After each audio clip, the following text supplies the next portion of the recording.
O pão do ressuscitado não é um consolo que nos acomoda, mas um alimento que nos envia. Evangelho segundo São Lucas, capítulo 24, versículos do 13 ao 35.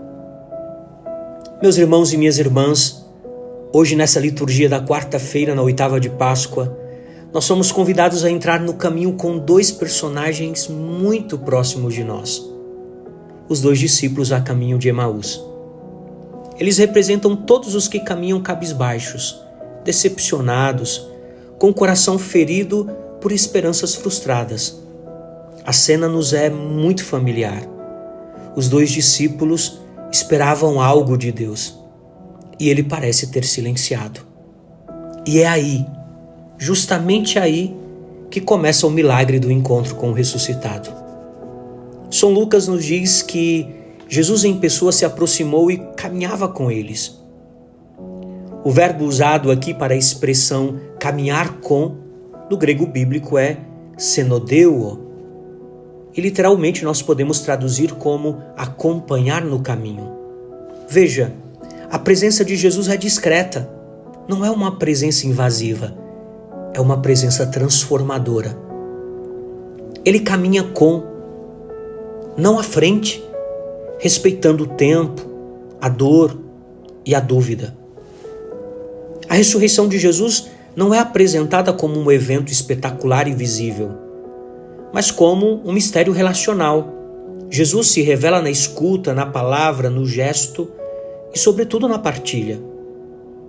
No versículo 29, os discípulos dizem: Senhor, fica conosco, pois já é tarde.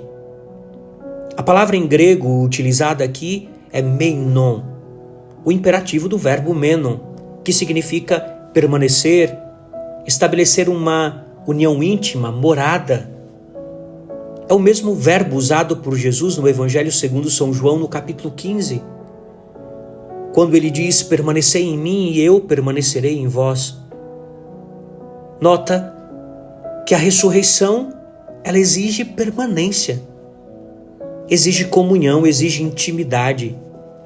E a resposta de Jesus é imediata ao pedido dos discípulos. Ele entrou para ficar com eles. A ressurreição se torna real quando ele entra em nossa casa, no nosso cotidiano, nas nossas noites e nos nossos jantares simples. A mensagem é clara: apenas a companhia do ressuscitado permite que os discípulos e nós, como eles, e com eles, deixemos de caminhar de cabeça baixa, retomando o caminho como paralítico de que nos fala a leitura dos Atos dos Apóstolos. Imediatamente os seus pés e tornozelos se firmaram, de um salto se pôs de pé e começou a andar, e entrou com eles no templo, andando, saltando e louvando a Deus. Atos dos Apóstolos, capítulo 3, versículos 7 e 8. Meus irmãos e minhas irmãs, o pão não é esmola, é sustento para a missão. Na partilha do pão, os olhos dos dois discípulos se abrem. O texto bíblico nos diz que, ao partir o pão, eles reconheceram o Senhor. O verbo grego epignosko aqui não indica apenas um ver superficial, mas indica um relacionamento profundo, como quem diz: é Ele sempre esteve aqui. Este pão é diferente da esmola esperada pelo paralítico apresentado na primeira leitura. Ele esperava algo pequeno, um consolo, mas Pedro e João oferecem algo maior, um reencontro com a sua própria dignidade. Nem ouro e nem prata eu tenho, mas o que eu tenho, isso te dou. Eles dizem: egeire kai peripatei, levanta-te e anda. E o paralítico se torna um peregrino. Veja, esse é o pão do ressuscitado. Não é um consolo que nos acomoda, mas um alimento que nos envia.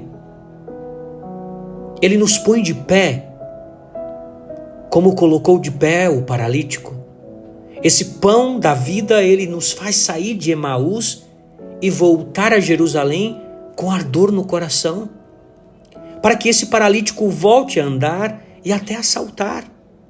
É necessário que aconteça um verdadeiro encontro entre ele, deixado todos os dias junto à porta do templo, chamada Formosa, e os apóstolos.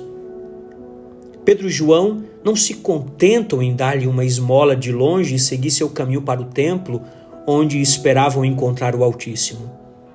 Eles se dispõem a gastar tempo, a parar e realmente encontrar aquele homem de forma tão profunda que o colocam de volta em movimento, devolvendo-lhe a dignidade de pessoa. Tomando-o pela mão direita, o ajudou a levantar-se. Atos dos Apóstolos, capítulo 3, versículo 7. Assim como se convida alguém para dançar com gentileza, elegância, envolvimento e necessariamente alegria.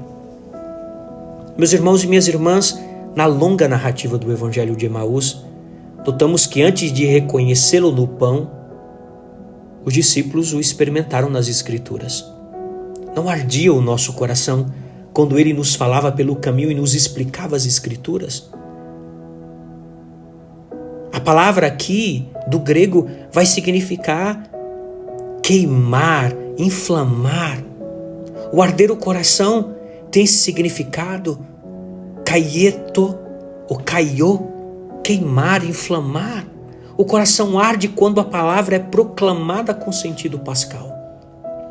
Jesus se revela como aquele que, com grande paciência, ajuda os discípulos a se reerguerem de sua prostração e a reencontrarem confiança na vida. O primeiro passo para encontrar o ressuscitado é, na verdade, o desejo e a capacidade de querer encontrar alguém novamente. Mas eles insistiram: Senhor, fica conosco, pois já é tarde e o dia declina. A resposta de Jesus é simples e imediata. Ele entra e fica com eles. Após sua Páscoa e antes de voltar ao Pai, o Senhor deseja compartilhar conosco a sua leitura existencial das Escrituras. A partir da sensibilidade de seu coração de filho, que nos reabre a possibilidade de uma fraternidade autêntica.